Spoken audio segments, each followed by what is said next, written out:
Program organisasi penggerak Kementerian Pendidikan dan Kebudayaan menjadi perbincangan publik. Program yang seharusnya diharapkan mendorong hadirnya sekolah penggerak yang berkelanjutan dengan melibatkan peran serta organisasi berujung masalah. Mulai dari kompetensi organisasi yang dipertanyakan hingga dugaan soal dana hibah nan salah arah.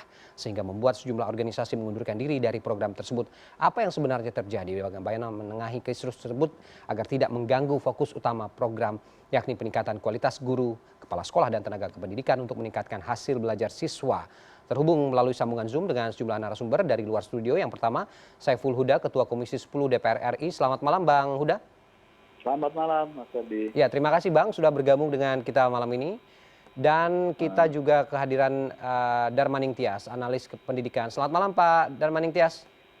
Selamat malam juga. Apa kabar Pak? Ferdi dan Pak Saiful Huda. Ya, terima kasih Pak Darmaning Tias sudah bergabung dengan kita malam ini.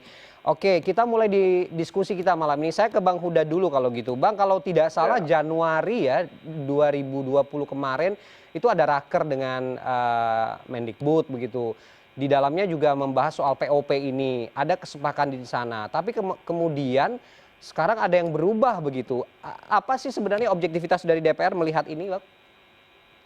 Ya, sejak dari awal secara filosofi program organisasi penggerak ini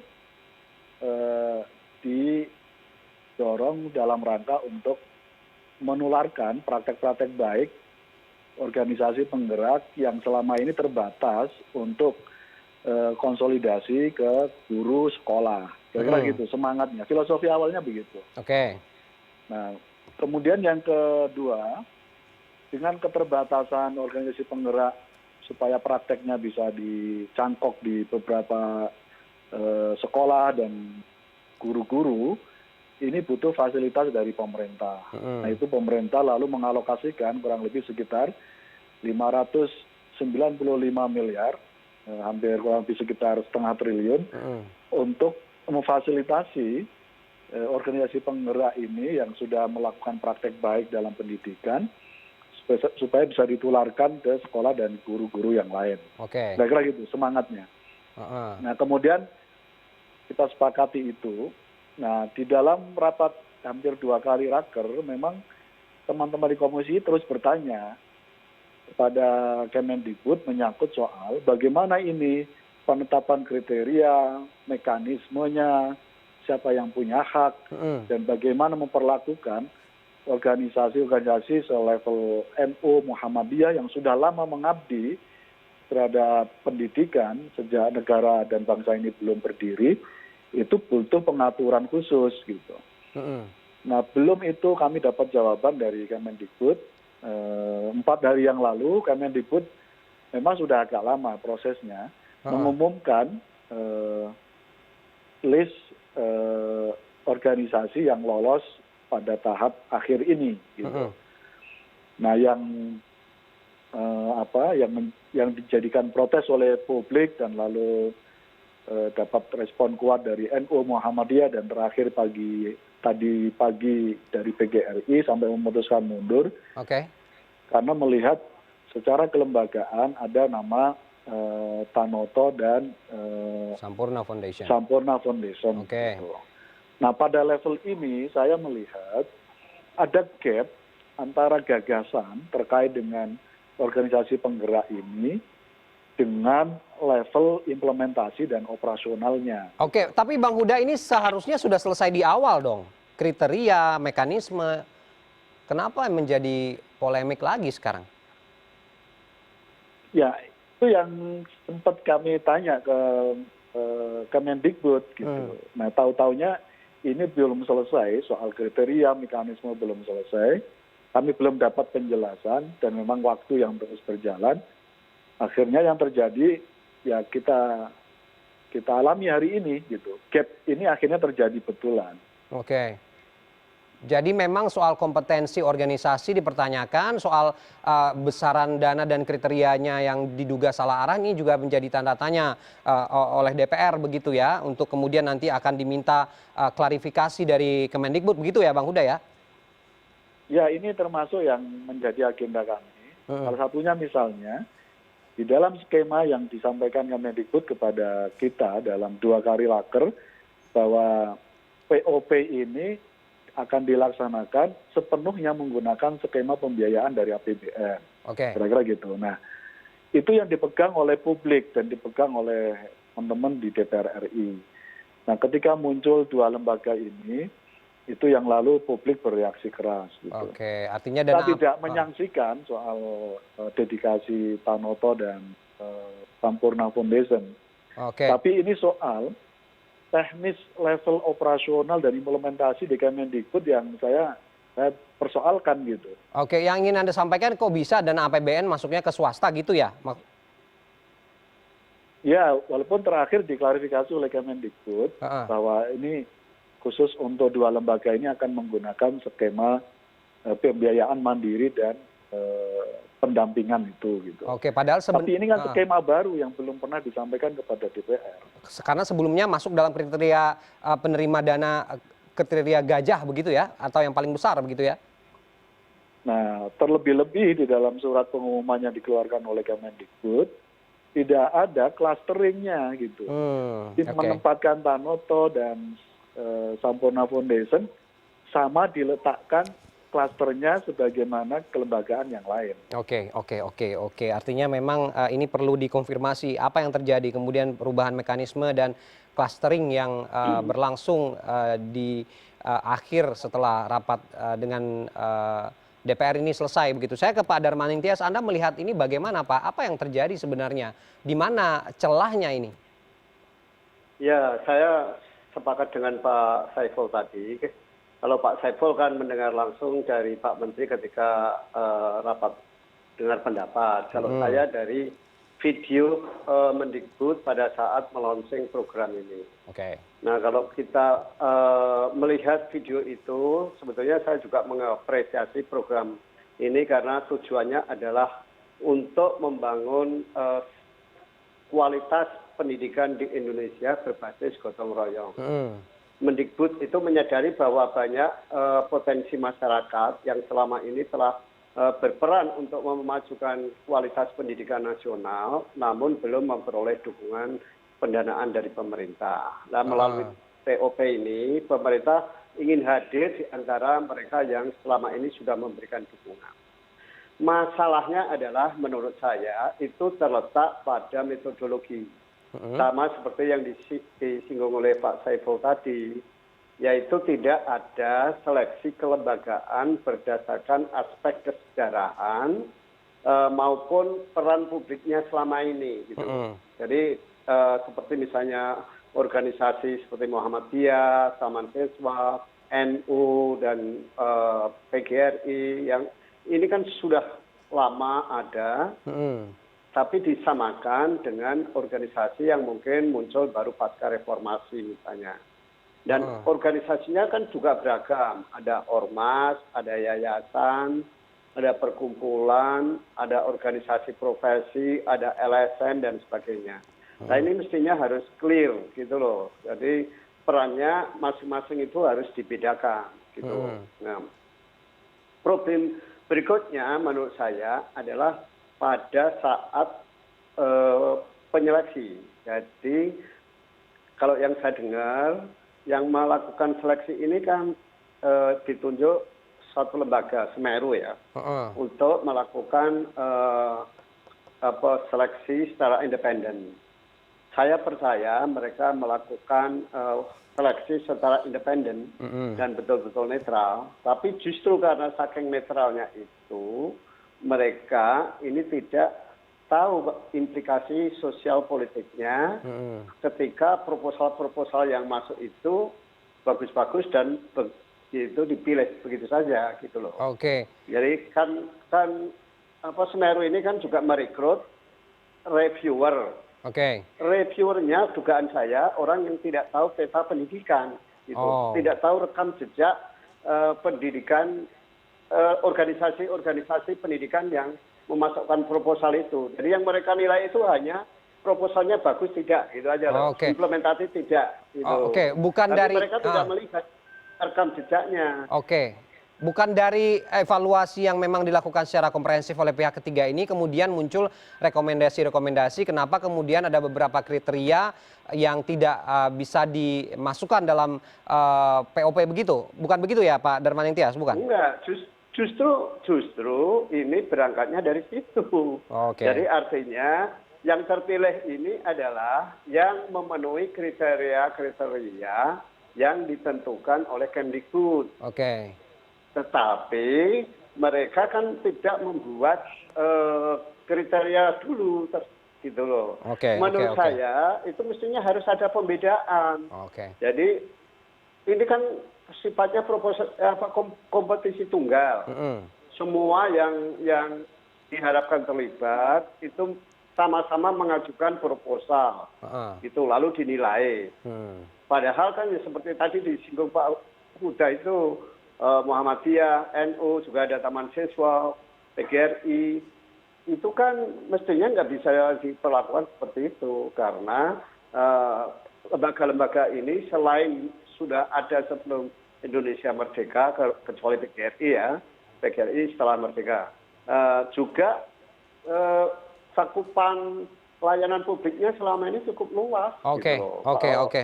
Muhammadiyah, NU bisa ribuan sekolah dan madrasah yang ditangani. Oke, kalau gitu saya nanti akan kembali ke Bang Huda untuk mempertanyakan seberapa penting kemudian aspek sejarah ini bisa masuk dalam kategori yang dibuat oleh Kemendikbud dan bagaimana kemudian juga nanti Pak Darmaning Tias menjawab soal meningkatkan produktivitas pendidikan yang sebenarnya ini lebih penting dibanding daripada polemik tentang kasus dana hibah seperti ini. Kita akan kembali, CNN Indonesia Newscast akan kembali usai jeda sesaat lagi.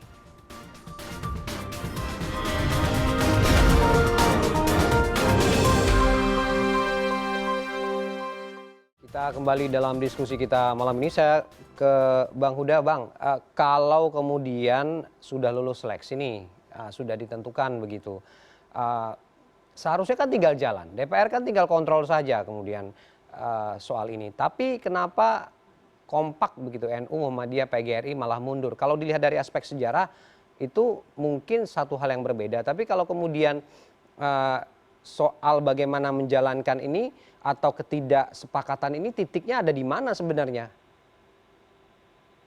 Saya tidak tahu persis detailnya ya, kenapa NU, Muhammadiyah, PGRI mundur. Tapi selevel lembaga besar itu pasti ada alasan yang substantif kenapa mundur. Tapi poin saya di sini terkait dengan mundurnya 3 lembaga besar ini, saya ingin pada posisi mengajak kembali mereka untuk kembali tergabung dalam POP ini. Tentu beberapa prasyarat yang menjadi persoalan ganjalan ulama ini harus sama-sama duduk bersama, didiskusikan, cari solusinya dengan Kemendikbud. Karena begini, karena ada target yang sedang diusung oleh Mas Mendikbud ini, Mas Nadiem, terkait dengan profil pelajar Pancasila. Nah, 3 lembaga ini sudah teruji berpuluh-puluh tahun komitmen terhadap ideologi Pancasila dan NKRI. Dan soal ini nggak bisa dibentuk setahun 2 tahun gitu. Jadi saya kira filosofinya harus dibawa ke sana. 3 lembaga ini, NU, Muhammadiyah, PGRI, saya kira tidak ada celah untuk kita menyaksikan komitmen mereka terhadap Pancasila dan NKRI gitu. Nah, padahal goal yang diinginkan oleh Kemendikbud adalah mencetak pelajar Pancasila gitu. Nah, karena itu duduk bersama, cari solusi apa yang menjadi keberatan selama ini oleh NU, Muhammadiyah, dan PGRI, diakomodir dan dibikinlah, ditata ulang, dievaluasi, ditata ulang, nggak ada salahnya. Gitu. Kemendikbud saya kira harus berjiwa besar, kalau sekedar ngotot-ngototan ya nggak ini gitu. Ini bagian dari penghargaan kita juga terhadap kelembagaan yang selama ini berdedikasi penuh Oke. terhadap pendidikan di Indonesia. Oke, Bang Huda. Tapi kalau kemudian bicara soal tupoksinya memang sudah tidak ada yang salah, sudah di jalur yang tepat, tapi publik justru menilai bahwa mungkin soal clustering dan jumlah nominal dananya yang tidak sepakat, begitu? Atau bagaimana menjawab tanda tanya publik ini? Enggak, ada beberapa hal hanya menyangkut soal semestinya kriteria mapping sosiologis dan antropologis pendidikannya jelas gitu. Apa yang disampaikan oleh tadi Pak Darmaning Tias gitu. Oke. Itu jadi penting gitu. Nah, kita melihat seleksi yang direpresentasikan oleh teman-teman Semeru, kelihatannya belum sampai jauh melihat persoalan ini.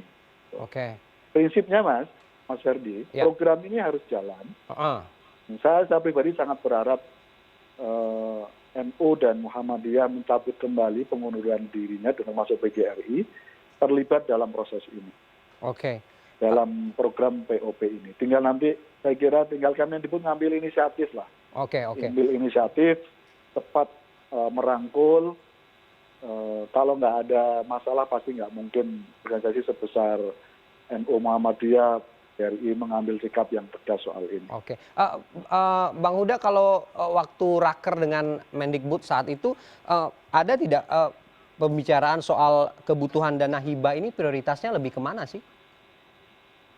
Ya sebagaimana tadi saya sampaikan, filosofinya kan banyak organisasi penggerak pendidikan yang prakteknya perlu ditularkan ke sekolah dan guru-guru yang lain. Supaya mencetak filosofi yang seringkali disampaikan itu. Sekolah penggerak, guru penggerak. Tapi terbatas selama ini.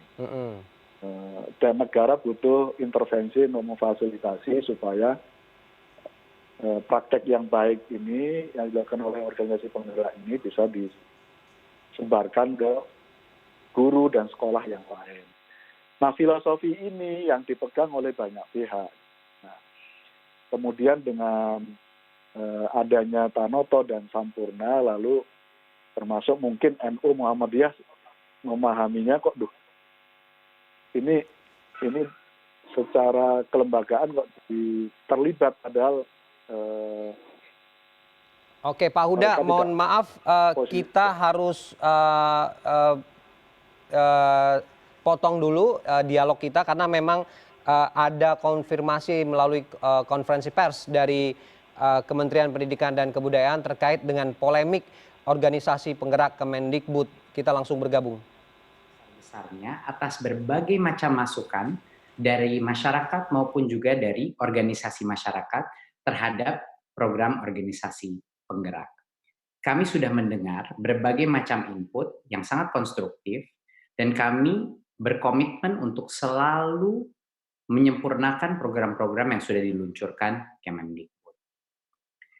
Kementerian Pendidikan dan Kebudayaan telah memutuskan untuk melakukan proses evaluasi lanjutan untuk menyempurnakan program organisasi penggerak.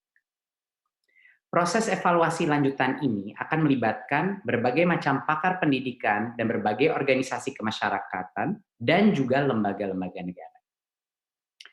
Saya berkira bahwa penyempurnaan dan evaluasi lanjutan ini dilakukan setelah pemerintah menerima masukan dari berbagai pihak. Kita semua sepakat bahwa program organisasi penggerak merupakan gerakan bersama masyarakat untuk memajukan pendidikan nasional. Tapi kita harus memastikan bahwa program ini sebelum dilaksanakan adalah program dengan integritas dan transparansi yang terbaik. Kita dalam proses evaluasi lanjutan ini yang akan kita lakukan beberapa minggu ke depan secara intensif akan mengevaluasi 3 hal. Yang pertama adalah integritas dan transparansi sistem seleksi yang telah kita lakukan. Kami tidak hanya ingin melihat secara internal, tapi juga mengundang pihak eksternal untuk melihat proses yang sudah kita lakukan, untuk memastikan bahwa integritas dan transparansinya adalah yang terbaik dengan kualitas yang terbaik. Itu yang pertama. Yang kedua, kita ingin memastikan bahwa semua organisasi yang lulus seleksi memastikan integritas dan kredibilitas dari masing-masing organisasi yang masuk ke dalam program organisasi penggerak. Dan ketiga, objektif daripada evaluasi lanjutan ini adalah untuk memastikan efektivitas daripada pelaksanaan program masing-masing organisasi di dalam situasi pandemi COVID, untuk memastikan efektivitas daripada pencapaian aktivitas mereka bisa dilakukan selama pandemi COVID ini. Jadi 3 hal itulah yang menjadi objektif utama evaluasi lanjutan ini selama beberapa minggu ke depan. Kemendikbud juga akan semakin melibatkan peran-peran organisasi yang selama ini telah andil dalam upaya peningkatan kualitas pendidikan Indonesia. Tanpa peran aktif organisasi dengan sejarah perjuangan yang panjang, pencapaian pendidikan kita tidak mungkin sampai pada titik ini. Untuk itu, merupakan suatu kehormatan bagi kami untuk bisa berdiskusi dan mendapatkan dukungan dari berbagai pihak demi kesuksesan program Indonesia, program organisasi penggerak ini. Nah, ini adalah kami ingin memastikan bahwa untuk organisasi-organisasi penggerak yang telah lulus seleksi tidak perlu khawatir dengan adanya evaluasi lanjutan ini, karena program ini pasti akan terlaksana. Tapi karena kita sudah di tahap menyelesaikan tahap seleksinya dan belum tahap implementasi, belum dilaksanakan programnya, kami ingin memastikan bahwa yang telah kita lakukan adalah dengan standar integritas dan transparansi tertinggi. Sehingga teman-teman yang lulus seleksi program organisasi penggerak bisa nanti melaksanakan semua gerakannya dengan penuh percaya diri, dengan motivasi yang tinggi, dan dengan dukungan masyarakat dan organisasi masyarakat di Indonesia. Jadi untuk memastikan kesuksesan program ini, kita membutuhkan evaluasi lanjutan ini untuk memastikan bahwa benar-benar integritas daripada program ini, kualitas dan dukungan itu terjamin. Untuk itu, saya ingin ucapkan terima kasih yang sebesar-besarnya kepada semua insan masyarakat yang telah memberikan berbagai macam input dan berbagai macam masukan. Kami berkomitmen untuk selalu menyempurnakan semua program-program di Kemendikbud dan memastikan bahwa dukungan masyarakat dan standar akuntabilitas, transparansi, dan integritas selalu terjaga. Terima kasih. Wassalamualaikum warahmatullahi wabarakatuh. Terima kasih Mas Menteri atas pertanyaan. Ya, kita baru saja mendengarkan dan juga sekaligus menyaksikan bagaimana paparan dari Mendikbud Nadiem Makarim mengenai polemik tentang program organisasi penggerak Kemendikbud yang berujung kepada mundurnya 3 organisasi besar, NU, Muhammadiyah, dan juga PGRI, dalam upaya mencerdaskan kehidupan bangsa dan juga produktivitas dalam dunia pendidikan di Indonesia. Bagaimana kemudian narasumber saya yang juga masih bergabung dengan kita malam ini menjawab tentang apa yang dikonfirmasi oleh Menteri Nadiem barusan. Kita akan kembali nanti, CNN Indonesia Newscast akan kembali usai jeda.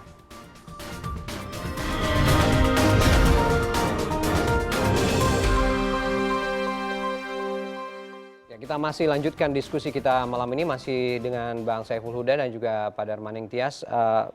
Bang Huda tadi mendengar ya apa yang disampaikan oleh Menteri Nadiem mengenai polemik ini. Apa yang bisa Anda sampaikan dari konfirmasi tersebut? Saya mengapresiasi keputusan untuk dilakukan evaluasi lanjutan terkait dengan ini. Artinya Mas Nadiem mendengar protes publik dan saya apresiasi ini, tinggal nanti kita lihat bagaimana perkembangan apa yang disebut dengan evaluasi lanjut ini. Oke. Karena kuncinya saya setuju, sekali lagi pendidikan ini soal partisipasi publik. Kalau organisasi sebesar NU Muhammadiyah PGRI mundur, itu artinya saya membayangkan partisipasi publik tidak penuh mendukung proses program POP ini gitu.